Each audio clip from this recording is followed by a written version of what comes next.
Hello students. जैसा कि हमने लास्ट टाइम जो है गॉस एप्लीकेशन जो है वो कंप्लीट कर ली। ठीक है, उसके बाद में एक बार ये चैप्टर कंप्लीट हो जाए तो दो टॉपिक और बचे हुए हैं, उसके बाद में मैं उसके कुछ और एप्लीकेशन मेरिकल जो है गॉस लॉ पे, ठीक है, वो लेकर आ रहा हूँ। ठीक है, तो पहले एक बार अपन ये फटाफट ये दो टॉपिक कंप्लीट कर लेते हैं, बहुत ही इजी टॉपिक भी है। ठीक है, एक बार कॉन्सेप्चुअली अच्छी तरीके से मैं इसको समझाऊंगा, ध्यान देना। नेक्स्ट टॉपिक क्या है? Electric force on charged conductor. Electric force on charged conductor. Okay, तो यहां पर पहले तो इस टॉपिक का मीन समझिए। टॉपिक का मीन्स है क्या? सबसे पहले टॉपिक का मीन्स ये है कि अगर अपने पास में एक आइसोलेटेड चार्ज कंडक्टर हो, ठीक है, आइसोलेटेड चार्ज कंडक्टर हो, लाइक जैसे ये कंसीडर कर लीजिए। ठीक है, ये कोई अपने पास में चार्ज कंडक्टर है, ठीक है, और ये आइसोलेटेड है, इसके पास में कोई दूसरा कोई चार्ज कंडक्टर प्रेजेंट नहीं है। आप इसको इस तरीके से कंसीडर करके चलिए। ठीक है, अब इस पर कोई इलेक्ट्रिक फोर्स लग रहा है कि नहीं? ठीक है, आपको पहले तो इसको रिकॉग्नाइज करना होगा कि ये ऐसा हो रहा है कि नहीं। पहले तो मैं इसको थोड़ा सा सिंपली तरीके से इसको समझाता हूं, आपको फटाफट समझ में आ जाएगा। देखिए, मान लो कि पहले ये जो कंडक्टर है ये अनचार्ज्ड है। ओके, अब आप इसको क्या करते हो, कोई भी प्रोसेस से आप इसको चार्ज करते हो, ठीक है, चार्जिंग प्रोसेस अप्लाई करते हो इस पर। तो मान लो कि आप स्टार्टिंग में क्या कर रहे हो कि इसको कोई प्लस क्यू चार्ज देते हो। ओके, आपने कोई प्लस क्यू चार्ज दिया और वो प्लस क्यू चार्ज इसके सरफेस पे यहाँ पर डिस्ट्रीब्यूट हो गया इस वाली जगह पर। ओके, अभी एक सिंगल चार्ज इस पर पहुंच गया।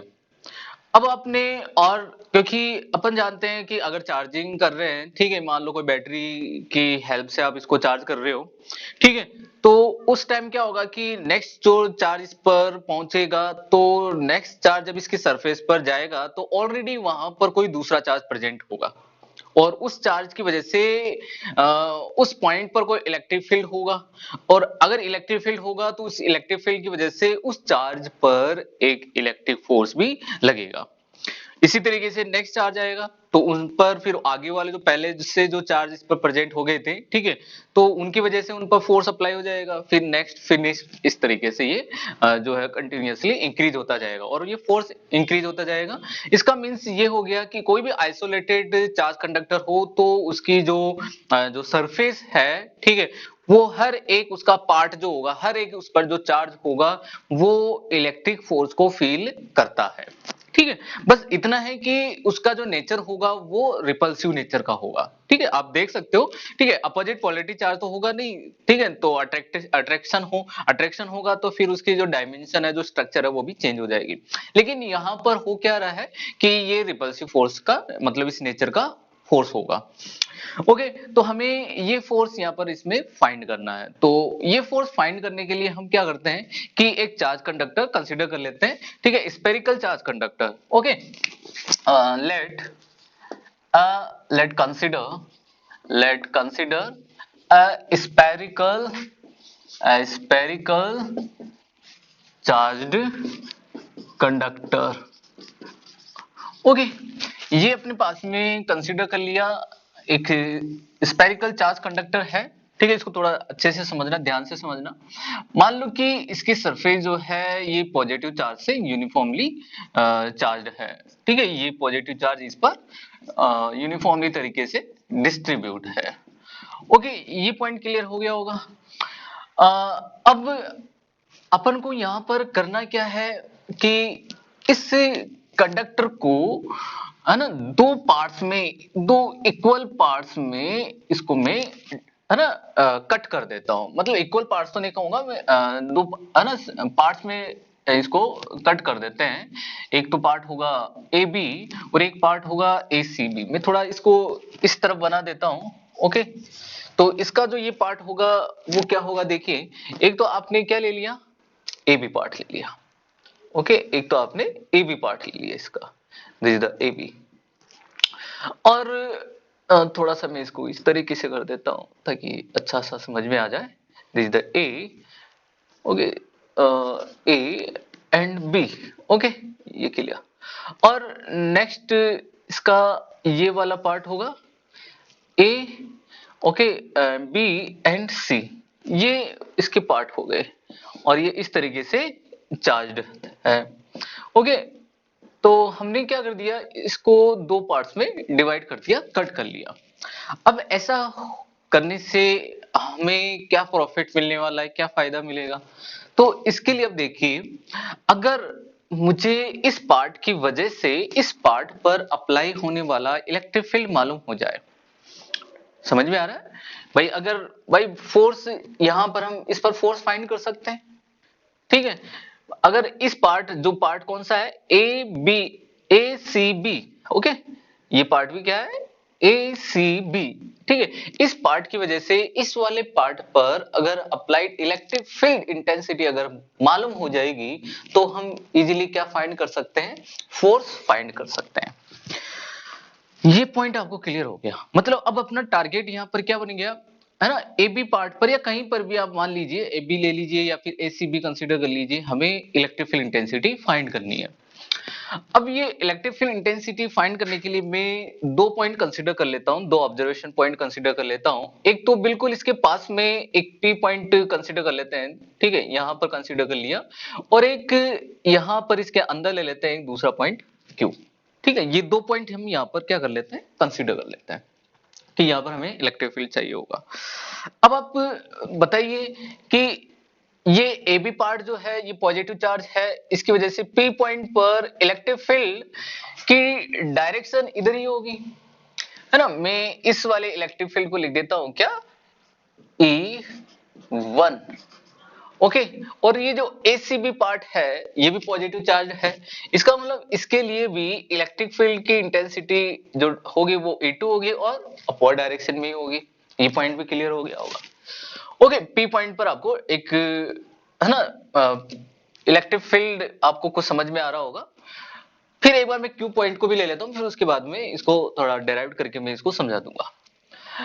क्यू पॉइंट की बात करते हैं तो इस ए बी पार्ट की वजह से क्यू पॉइंट पर इलेक्ट्रिक फील्ड इंटेंसिटी ये कुछ इस तरफ होगी, दैट इज E1, और ACB पार्ट की वजह से इलेक्ट्रिक फील्ड इंटेंसिटी इस डायरेक्शन में होगी, दैट इज E2। ये दो इलेक्ट्रिक फील्ड इंटेंसिटी हमें मिल चुकी है, ठीक है, पी पॉइंट पर और कहां पर, क्यू पॉइंट पर। अब आपको करना क्या है, केवल पी पॉइंट और क्यू पॉइंट पर रिजल्टेंट इलेक्ट्रिक फील्ड इंटेंसिटी को चेक करना है, ओके। तो आपको पहले तो ये मालूम होना चाहिए कि अगर कोई चार्ज कंडक्टर है तो उसका जो सरफेस है, अपन जानते हैं on the surface electric field intensity is sigma divide epsilon naught. Okay, मैंने आपको ये क्लियर कर दिया था उस टाइम जब ये मैंने चार्ज्ड कंडक्टर वाला टॉपिक बताया था, मैंने गॉस की एप्लीकेशन बताई थी, और मैंने उसको बताया, उसमें बताया था कि ऑन द सरफेस या उसके आसपास में जो भी पॉइंट होते हैं वहां पर electric field intensity sigma divide epsilon not he consider करनी होगी, ओके। तो आपको यहां पहले क्या लिख देना चाहिए, we know electric field intensity, electric field intensity near the charged, near the charged spherical, okay, spherical लिख देना, spherical conductor and that is equal to sigma divide epsilon naught। ये पॉइंट क्लियर हो गया होगा, क्लियर? अब हम एक काम करते हैं, सबसे पहले हम क्यू पॉइंट पर रिजल्टेंट इलेक्ट्रिक फील्ड इंटेंसिटी को लिखते हैं, ठीक है? रिजल्टेंट इलेक्ट्रिक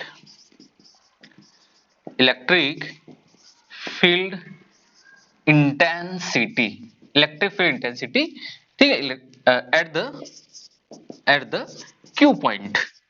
और आप क्या चेक कर पा रहे हो कि क्यू पॉइंट कंडक्टर के अंदर है, और अपन जानते हैं कंडक्टर के अंदर इलेक्ट्रिक फील्ड इंटेंसिटी जो है वो क्या होती है, जीरो।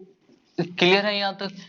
इसका मीन्स ये हुआ कि क्यू पॉइंट पर electric field intensity Q point के लिए and that is E1 minus E2, but EQ क्या होगा, जीरो।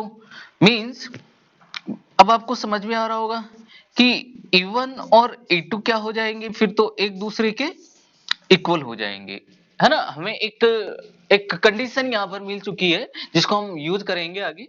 E1 और E2 क्या हो गए यहाँ पर इक्वल होंगे। ओके, मतलब P पॉइंट या जो भी है इनकी दोनों की वजह से जो इलेक्ट्रिक फील्ड इंटेंसिटी जो क्रिएट होगी वो दोनों सेम मैग्नीट्यूड की होगी।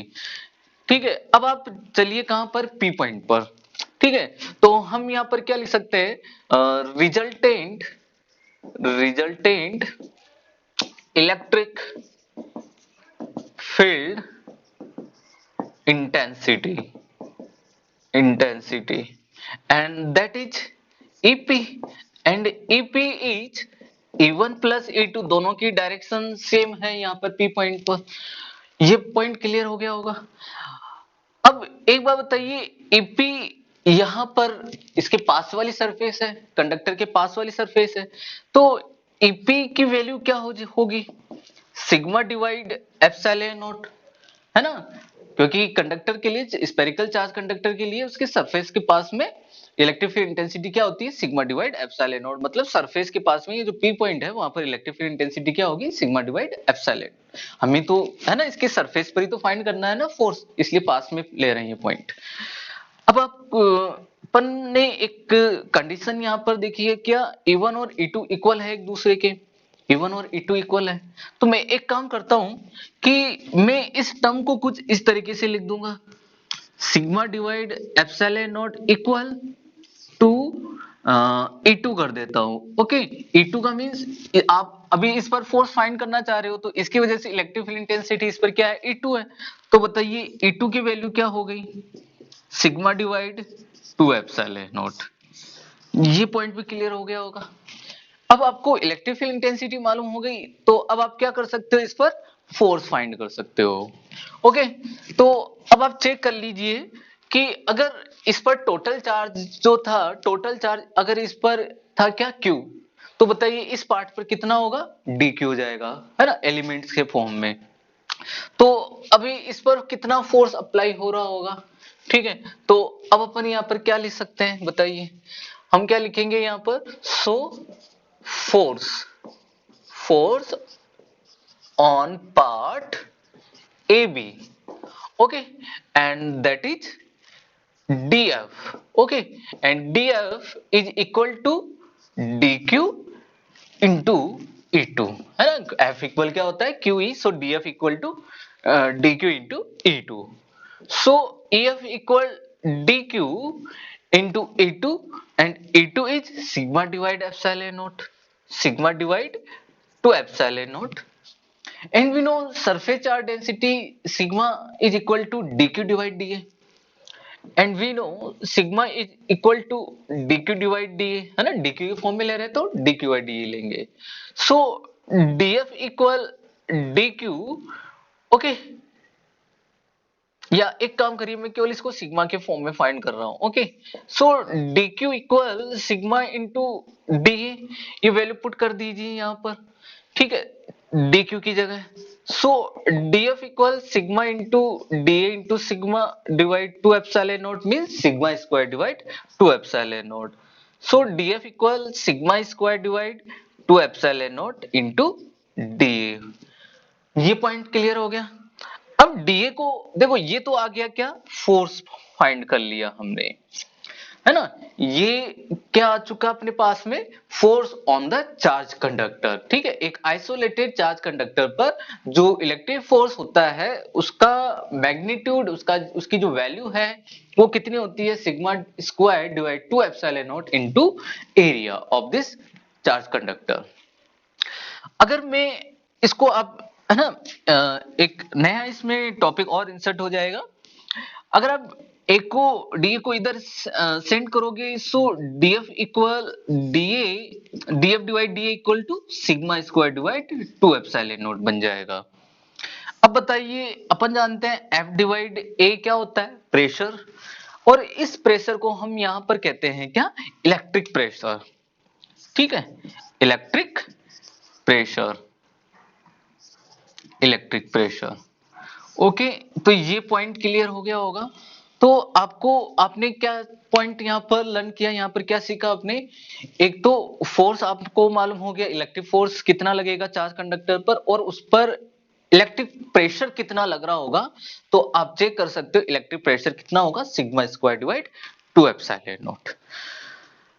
अब आप इसको इलेक्ट्रिक फील्ड इंटेंसिटी के फॉर्म में भी लिख सकते हो।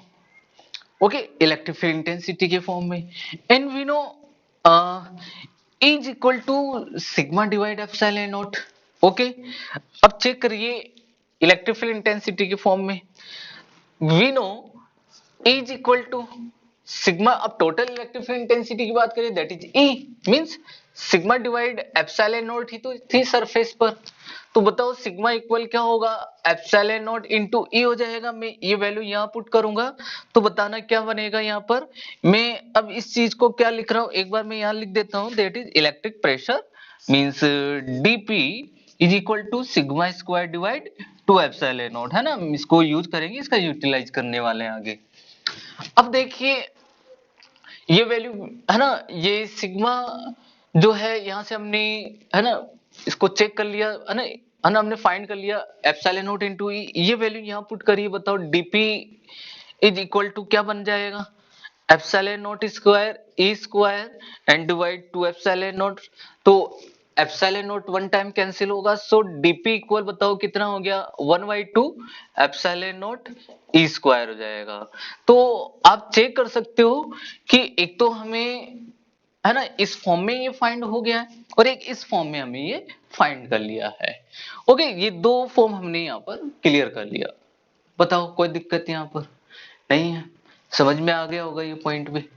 ओके, तो एक बार आप इसका स्क्रीनशॉट ले लीजिए और नोट कर लीजिए।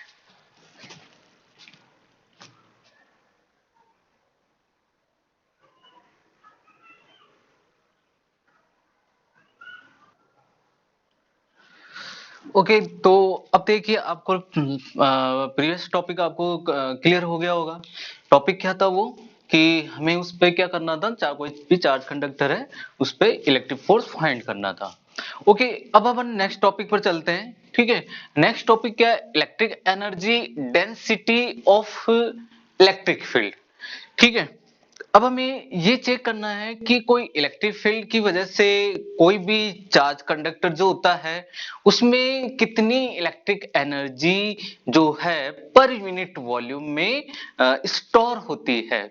ओके, पर यूनिट वॉल्यूम में, that is electric energy density. Okay, और ये किसकी वजह से इंड्यूस होती है, मतलब किसकी वजह से क्रिएट होती है, that is due to for electric field, है ना। इलेक्ट्रिक फील्ड की वजह से ये सब होने वाला है। तो ये जो इलेक्ट्रिक फील्ड या इलेक्ट्रिक एनर्जी डेंसिटी जो है वो एज ए वॉल्यूम के फॉर्म में इलेक्ट्रिक फील्ड में स्टोर हो जाती है। ओके, वहां पर उस फॉर्म में रहती है इलेक्ट्रिक फील्ड के फॉर्म में।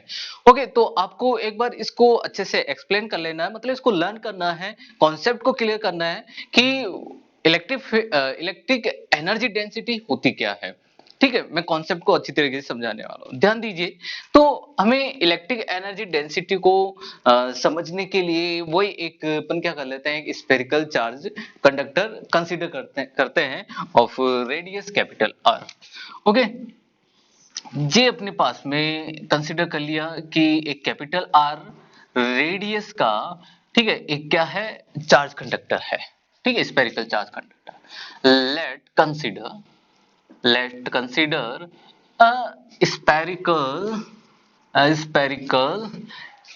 charge conductor of radius charged conductor of radius capital R। Okay, अब आप क्या करते हो कि जब इसको चार्ज करते हो, ठीक है, तो चार्ज करते हो तो क्या होगा बताइए, फोर्स अप्लाई होगा और उस फोर्स की वजह से इसकी रेडियस कुछ चेंज हो जाएगी क्योंकि रिपल्सिव फोर्स होगा, है ना। और रिपल्सिव फोर्स की वजह से क्या होगी, उसकी कुछ रेडियस, है ना, चेंज हो जाएगी। मान लो कि रेडियस चेंज होकर अब इसकी जो डायमेंशन है इस चार्ज कंडक्टर की वो कुछ इस तरीके की हो गई, है ना, कुछ यहां तक ये इंक्रीज हो गया और ये चार्ज यहां पर ये डिस्ट्रीब्यूट है। ये बात आपको समझ में आ गई होगी, क्लियर है यहां तक।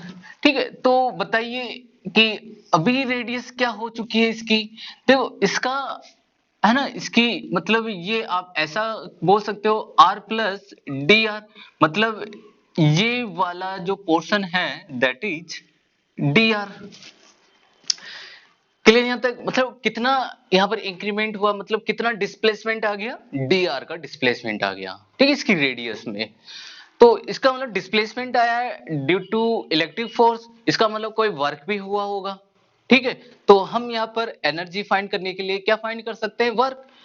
क्यों?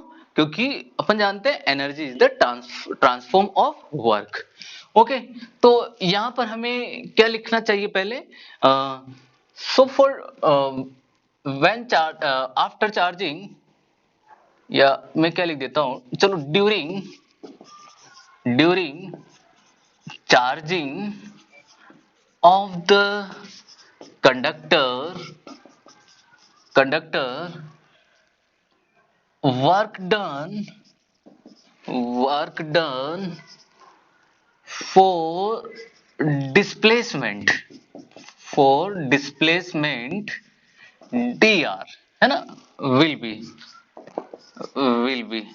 and that will be dw, and dw is f into dr, and we know f is sigma square divide two epsilon not, वहां df लिखते थे, अब मैं यहाँ पर ओनली f लिख रहा हूँ, सो f equal sigma square divide two epsilon not, और यहाँ पर बताओ क्या हो जाएगा, सॉरी ए एरिया, ये वैल्यू यहाँ पुट करिए, सो dw equal sigma square divide two epsilon naught into area into dr, ये पॉइंट भी clear.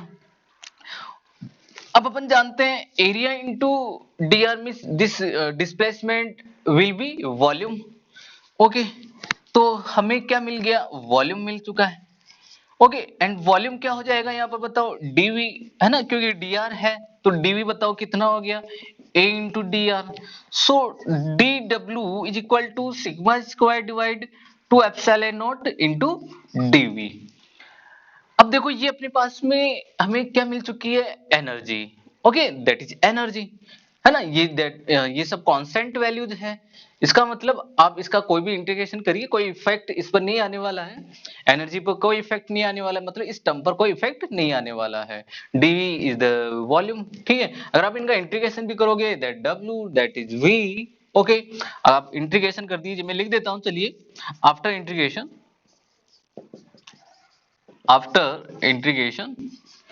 w equal sigma square divide to epsilon naught into v। Okay, that is energy, electric energy, ठीक है।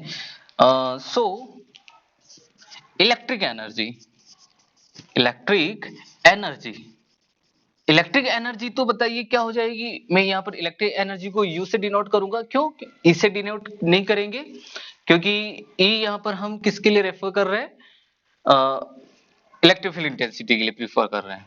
सो U is equal to sigma square divide two epsilon naught into V हो जाएगा। Okay, ये तो अपने पास में energy आ गई, electric energy. अब हमें क्या चाहिए, electric energy density. Okay, so electric energy density, electric energy density and electric energy density V को इधर भेजिए, बताओ U divide V equal sigma square divide two epsilon not, and electric energy density is denoted as UD. UD is equal to U divide V. This is electric energy density. And so UD is equal to sigma square divide 2 epsilon naught. Okay, आपने पहले आपने previous topic में हमने देखा है जहां पर हमने sigma square two epsilon naught pressure वाला पॉइंट हमने क्लियर किया था, इलेक्ट्रिक प्रेशर, वहां पर मैंने इसको कन्वर्ट किया था, इलेक्ट्रिक फील्ड में भी कन्वर्ट किया था। सो मैं इसको और क्या लिख सकता हूं, और UD is equal to half epsilon naught into E square, ठीक है। तो ये दो फॉर्मूला आपको बहुत इंपॉर्टेंट फॉर्मूलाज है, ठीक है, तो ये आपको समझ में आ गए होंगे। तो एक चार्ज कंडक्टर होता है, उस चार्ज कंडक्टर पर उसकी इलेक्ट्रिक फील्ड की वजह से जो इलेक्ट्रिक एनर्जी जो उसमें स्टोर होती है ना, उसकी वैल्यू क्या होती है, sigma square divide two epsilon naught into V, और उसकी जो डेंसिटी है वो क्या होती है, इलेक्ट्रिक पर यूनिट वॉल्यूम जो उसकी डेंसिटी है वो क्या होती है, sigma square divide two epsilon not या फिर half epsilon not E square. Okay, तो आपको यही ध्यान रखना है, ठीक है, इन फॉर्मूलाज को आपको ध्यान रख के चलना है, ठीक है, फॉर बोर्ड एग्जाम। ओके, तो एक बार इसको भी स्क्रीनशॉट ले लीजिए।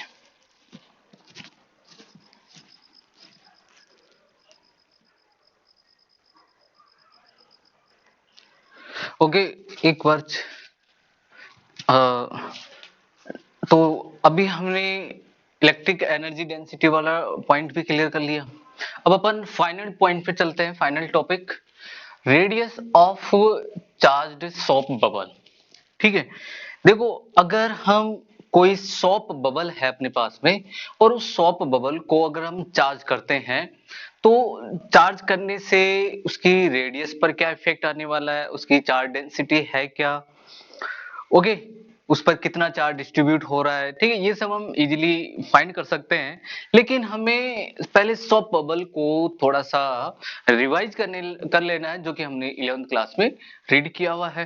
ठीक है, और उसमें एक टर्म आता है एक्सेस प्रेशर। ठीक है, तो मैं यहाँ पर एक बार लिख देता हूं, when shop bubble is uncharged, when soap bubble soap bubble is uncharged। अगर मान के चलो कि अगर सोप बबल अनचार्ज है, मान लीजिए कि ये अपने पास में एक सोप बबल है, ठीक है, और ये अनचार्ज है, तो जब कोई भी सोप से अपन जानते हैं कि एक सोप जो है, सोप बबल जो है वो एक वाटर मेम्ब्रेन की तरह है, बिहेव करता है, ओके, वाटर मेम्ब्रेन ही है। और सोप बबल किसकी वजह से प्रोड्यूस होता है, due to surface tension, okay. तो और अपन ये भी आप लोग जानते होंगे, सरफेस टेंशन जो है वो हमेशा, ठीक है, वॉल्यूम को या जो एरिया जो है उसको क्या करना चाहता है, हमेशा डिक्रीज करना चाहता है, ओके। तो इसी वजह से उसकी जो स्ट्रक्चर जो है वो किस तरह की हो जाती है, स्पेरिकल हो जाती है, ठीक है, जैसे ड्रॉप वगैरह, ओके। अब आप अभी यहाँ पर हम कौन सा टर्म यहाँ पर समझने वाले हैं, एक्सेस प्रेशर को हम यहाँ पर समझने वाले हैं। आपको याद होगा excess pressure for soap bubble is 40 divide R, ठीक है, और या फिर अगर वाटर ड्रॉप है तो उसके लिए 2t डिवाइड आर होता है, ओके। तो एक बार इसको एक्सेस प्रेशर को वापस से रिवाइज करना है बस आपको। मान लीजिए जब ये सोप बबल क्रिएट हो रहा होता है तो उस समय इस पर कौन कौन से प्रेशर अप्लाई हो रहे होते हैं, एक बार इस चीज को आप चेक करिए। तो आप चेक करोगे कि एक तो इस पर एटमॉस्फेरिक प्रेशर होता है जिसको हम डिनोट करते हैं एज ए पी नॉट, और एक इसके अंदर जो एयर पार्टिकल्स प्रेजेंट होते हैं उनकी वजह से भी इस पर एक प्रेशर क्रिएट होता है, दैट इज पी, ओके। और एक इस पर टेंशन फोर्स है ना, टेंशन है ना, टेंशन की वजह से भी अपन जानते हैं, सरफेस टेंशन की वजह से भी इस पर एक प्रेशर क्रिएट हो जाता है, ठीक है। और वो जो क्रिएट होता है वो हमेशा इसके वॉल्यूम को क्या करना चाहता है, डिक्रीज करना चाहता है। इसका मतलब उसकी डायरेक्शन जो है, मतलब वो कहां से अप्लाई हो रहा होता है, फ्रॉम आउटसाइड टू इनसाइड, मतलब इस तरफ से, and that is 40 divide R, अगर इसकी रेडियस आप कंसिडर कर लीजिए आर है। अगर ऐसा हो रहा है तो अभी आप इसके लिए एक इक्वेशन लिख सकते हो, P equal to P naught plus 40 divide R, है ना, आप ऐसा लिख सकते हो, P is equal to P naught plus 40 divide R, ये लिख सकते हो आप। अब पी नोट को जब हम इस तरफ ट्रांसफर करेंगे so P minus P naught is equal to 40 divide R बन जाएगा। और ये जो डिफरेंस है यहाँ पर, ये एक एक्सेस प्रेशर को यहाँ पर शो कर रहा होता है, ठीक है। इन प्रेशर के अलावा एक रिजल्टेंट प्रेशर यहाँ पर प्रेजेंट है, ठीक है। यहाँ पर इनका मैग्नीट्यूड सेम नहीं है, सेम हो जाएगा तो ये बैलेंस में आ जाएंगे, ठीक है। उसकी वजह से जो बबल जो है वो क्या हो जाएगा, बर्स्ट कर जाएगा, मींस फूट जाएगा। तो यहाँ पर P माइनस पी नोट ही किसको शो करता है, एक्सेस प्रेशर को शो करता है। This is the excess pressure, okay. ये टर्म आपको क्लियर हो गया होगा। सो एक्सेस प्रेशर, ओके, मैं इसको E एक्सेस लिख देता हूं, okay, and that is equal to P minus P naught. So P excess is equal to, बताइए, 40 डिवाइड आर आ जाएगा, क्लियर यहां तक। मतलब ये अभी तक जब सोप बबल चार्ज्ड नहीं है उस कंडीशन में है ना, उसका एक्सेस प्रेशर कितना होता है 40 डिवाइड आर होता है। अब सोचिए कि अगर अब इस सॉप बबल को चार्ज किया जाता है, ठीक है, अब हम सॉप बबल को क्या करते हैं, चार्ज करेंगे, तो आप चेक कर पाओगे कि चार्ज करने, देखो अब यहां पर आप चेक ये भी कर पाओगे कि एक्सेस प्रेशर और इस वाला जो ये वाला टर्म है, इन दोनों की डायरेक्शन कैसी होगी, अपोजिट होगी। मतलब एक्सेस प्रेशर अंदर से लगने वाला है, बाहर से नहीं लगेगा, बाहर से लगेगा तो इसकी डायमेंशन और भी कम हो जाएगी, मतलब बबल क्रिएट ही नहीं होगा। ओके, तो एक्सेस प्रेशर की डायरेक्शन किधर होगी, आउटसाइड होगी। तो अब मैं यहां पर क्या लिख देता हूं, when shop bubble is charged, when shop bubble is charged. अब देखिए अगर हम सॉप बबल को चार्ज करेंगे तो क्या होने वाला है, मान लो कि ये वो सॉप बबल है, आपने इसको अब क्या कर दिया, चार्ज कर दिया, ठीक है, आपने इसको क्या कर दिया, चार्ज कर दिया। रेडियस आप वही कंसीडर करके चलिए आर है। अब बताओ क्या होने वाला है, इसके एक्सेस प्रेशर पर क्या इफेक्ट आएगा। अभी हमने एक स्पेरिकल चार्ज कंडक्टर के लिए इलेक्ट्रिक प्रेशर वाला टर्म भी हमने पढ़ा, और उसकी वैल्यू क्या थी बताइए, sigma square divide two epsilon not. और वहां पर अपन जानते हैं कि जो इलेक्ट्रिक प्रेशर वहां पर क्रिएट होता है, जो कि एक रिपल्सिव फोर्स की नेचर, रिपल्सिव फोर्स की वजह से वो क्रिएट होता है, और उसकी डायरेक्शन भी किधर होगी, आउटवर्ड होगी। ये पॉइंट भी क्लियर हो गया, क्लियर। इसका मतलब एक तो इस पर क्या अप्लाई हो रहा है, एक तो पहले से क्या था, P एक्सेस, और एक क्या था बताइए, अब क्या क्रिएट हो गया, एक sigma square divide two epsilon not, और एक क्या है बताइए, इसका सरफेस टेंशन की वजह से 40 डिवाइड आर। अब आप इसके लिए रिजल्टेंट इक्वेशन लिखिए, तब आप इसके लिए बताओ रिजल्टेंट इक्वेशन लिखोगे तो अब बताओ क्या होगी, आप लिख पाओगे P excess, okay, and plus sigma square divide two epsilon not equal 40 divide R. अब ये टर्म इधर चला जाएगा, so P excess is equal to 40 divide R minus sigma square divide two epsilon naught. ये टर्म भी clear हो गया। अब ध्यान देने वाली बात है कि जैसे जैसे हम इसको चार्ज करते जाएंगे, ठीक है, तो एक बार ऐसी सिचुएशन भी आएगी, क्रिएट हो जाएगी कि ये वाला टर्म जो है वो इस वाले टर्म के, मतलब इसका मैग्नीट्यूड इसके मैग्नीट्यूड के इक्वल हो जाएगा। अब बताओ जब इक्वल हो जाएगा तो ये रिजल्टेंट जो बनेगा वो क्या होगा, जीरो होगा, मतलब सॉप बबल क्या हो जाएगा, बस्ट हो जाएगा। इसको बोलते हैं equilibrium condition of the soap bubble, ठीक है। तो अब मैं यहां पर लिख सकता हूं, for equilibrium condition of shop bubble, shop bubble, ठीक है। तो इक्विलिब्रियम में सॉप बबल क्या होता है, बस्ट हो जाता है। मैं यहां ब्रैकेट में लिख देता हूं, व्हेन बबल बस्ट, ओके। तो बताइए ये जीरो हो जाएगा, so 40 divide R minus sigma square divide two epsilon naught. अब ये दोनों इक्वल हो गए, है ना, दोनों इक्वल हो जाएंगे तो क्या बनेगा, 40 divide R equal sigma square divide two epsilon naught. अब आपको क्या फाइंड करनी थी, टॉपिक क्या था अपना, रेडियस। तो आप रेडियस फाइंड कर सकते हो, आर को इधर भेजिए, इस टर्म को इधर भेज दीजिए, तो मैं इसको डायरेक्टली लिख रहा हूं, सो आर बिकम्स 4 टू जा 8 T epsilon naught divide sigma square, okay. ये रेडियस होगी, सॉप बबल की रेडियस क्या होती है, 80 epsilon naught divide sigma square होगी फॉर चार्ज्ड सॉप बबल के लिए, ओके।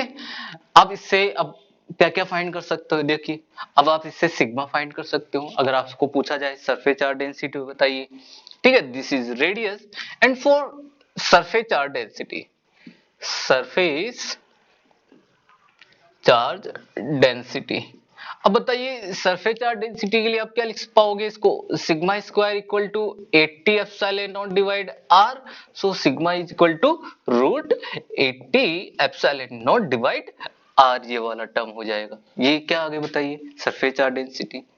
अब आप इससे और क्या फाइंड कर सकते हो, चार्ज, है ना, charge on the soap bubble, ठीक है, charge on the soap bubble. अब देखिए charge on the soap bubble क्या होगा, सिग्मा, सिग्मा क्या होता है, Q divide A, sigma equal to Q divide A. बताइए क्या बन जाएगा, ये वाला टर्म क्या हो जाएगा, Q divide A is equal to root 80 epsilon naught divide R. अब आप चार्ज इजीली फाइंड कर पाओगे, ठीक है। तो अब बताइए Q equal to A into root 80 epsilon naught divide R हो जाएगा, और A 4 pi R square. So Q equal 4 pi R square root 80 epsilon naught divide R, area of the sphere 4 pi R square. Okay, अब आप are square को अंदर भेज दीजिए, ठीक है। तो आप आर स्क्वायर को अंदर भेजोगे तो क्या बन जाएगा, ये आर टू द पावर 4 बन जाएगा। तो Q equal 4 pi root 80 epsilon naught R4 divide R, तो ये कैंसिल हो जाएगा। Q equal 4 pi root 80 epsilon naught R cube. आप इसको यहां तक छोड़ दीजिए, आगे और सोल्व करना चाहो तो और सोल्व कर लीजिए। तो अब आपको, आप चेक कर पा रहे हो कि आपने एक 100 बबल के लिए क्या क्या फाइंड कर चुके हो। आपने 100 बबल के लिए क्या फाइंड कर लिया, उसकी रेडियस आपने फाइंड कर ली, ओके, उसकी सरफेस चार्ज डेंसिटी और charge on the 100 bubble, okay. ये सब हमें फाइंड करने के लिए कौन सा टर्म सबसे पहले क्लियर होना चाहिए था, एक्सेस प्रेशर, तो मैंने आपको समझा दिया, है ना, कि व्हेन 100 बबल इज अनचार्ज, तो ये वाली कंडीशन लेके आपको समझना है, ठीक है। तो इन दोनों का जो डिफरेंस आना है, ठीक है, वही क्या है, एक्सेस प्रेशर है। फिर जब आप इस 100 बबल को चार्ज कर देते हो, उसके बाद में जो इसकी डायरेक्शन, क्योंकि ये इलेक्ट्रिक प्रेशर और जनरेट हो जाएगा, ठीक है, और ये भी है ना, इसकी डायरेक्शन आउटवर्ड होगी। आप दोनों की सेम डायरेक्शन की वजह को ऐड करोगे इस टर्म को, और वो 40 डिवाइड आर के इक्वल होगा, और फाइनली इसका एक्सेस प्रेशर जो है वो ये वाला टर्म बनेगा, ओके। इसका फाइनली है ना चार्ज, है ना, चार्ज 100 बबल के लिए उसका एक्सेस प्रेशर कितना आना है, 40 divide R minus sigma square divide 2 epsilon naught होगा। अब जब इनका मैग्नीट्यूड सेम हो जाएगा, हम अपन चार्ज करते जा रहे हैं, चार्ज करते जा रहे हैं, ठीक है, तो मान लो इसका चार्ज बढ़ता जा रहा है, ये प्रेशर और बढ़ता जा रहा है, तो एक टर्म, एक बार ऐसा टाइम आएगा जब इसका मैग्नीट्यूड 40 डिवाइड आर के इक्वल हो जाएगा, तो ये रिजल्टेंट फिर क्या हो जाएगा, जीरो, है ना, ये जीरो हो जाएगा, that is equilibrium condition of the soap bubble, मतलब बबल क्या हो जाएगा, बस्ट कर जाएगा। तो ये कंडीशन बन जाएगी, और इस कंडीशन को आप फॉलो करिए, और डायरेक्टली अब आप इनकी रेडियस, डेंसिटी, चार्ज, ये सब फाइंड कर सकते हो, ओके। तो आज अपना जो इलेक्ट्रोस्टैटिक्स का जो टॉपिक है, इलेक्ट्रिक फील्ड, ठीक है, वो कंप्लीट हो चुका है। कूलॉम्स लॉ ये सब हमने पहले ही क्लियर कर चुके हैं, सुपरपोजिशन लॉ वगैरह।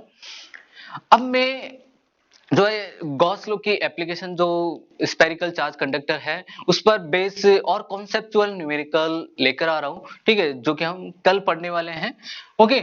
और फिर उस न्यूमेरिकल पोर्शन के बाद में मैं एससी वर्मा के कुछ और इंपॉर्टेंट हो सकता है, या तो पूरे ही करवा दूं, ठीक है। मेरे हिसाब से पूरे करवाने की कोई नीड नहीं है, क्योंकि वो आपको कुछ सिंपल न्यूमेरिकल है जो आप इजीली आप खुद भी लगा पाओगे। मैं कुछ कॉन्सेप्चुअल न्यूमेरिकल उठाऊंगा एससी वर्मा के, और मैं वो बोर्ड पे करवाने वाला हूँ, ओके। तो और आप चेक कर पाओगे कि जब मैं वो न्यूमेरिकल करा रहा हूँ, तो उस समय आप लोग खुद भी कर सकते हो, क्योंकि अगर आपने स्टार्टिंग से लेकर एंड तक जितनी भी मेरी ये वीडियोस है, शायद 22 या 23 के समथिंग ये वीडियोस होंगे, या शायद 24 हो जाएंगे, तो अगर आपने इतने वीडियोस अगर आपने देखे हैं, है ना, शुरू से लेकर एंड तक, गारंटी है मेरी, आप एससी वर्मा के क्वेश्चन बिना किसी हेल्प लिए कर सकते हो, ठीक है। आप में इतना कॉन्फिडेंस क्रिएट हो जाएगा, ठीक है, कि आपको ऐसे लगेगा कि अब नीट या जेईई मेन एडवांस को क्लियर होने के लिए कोई नहीं रोक सकता। आप जो भी आपका टारगेट है, इनके अलावा एनडीए हो, नेवी हो, एयरफोर्स, कोई भी एग्जाम हो, आप इजीली क्रैक कर सकते हो। मैंने हर एक कॉन्सेप्ट को बड़े अच्छी तरीके से है ना, न्यूमेरिकल की हेल्प से क्लियर करवाया।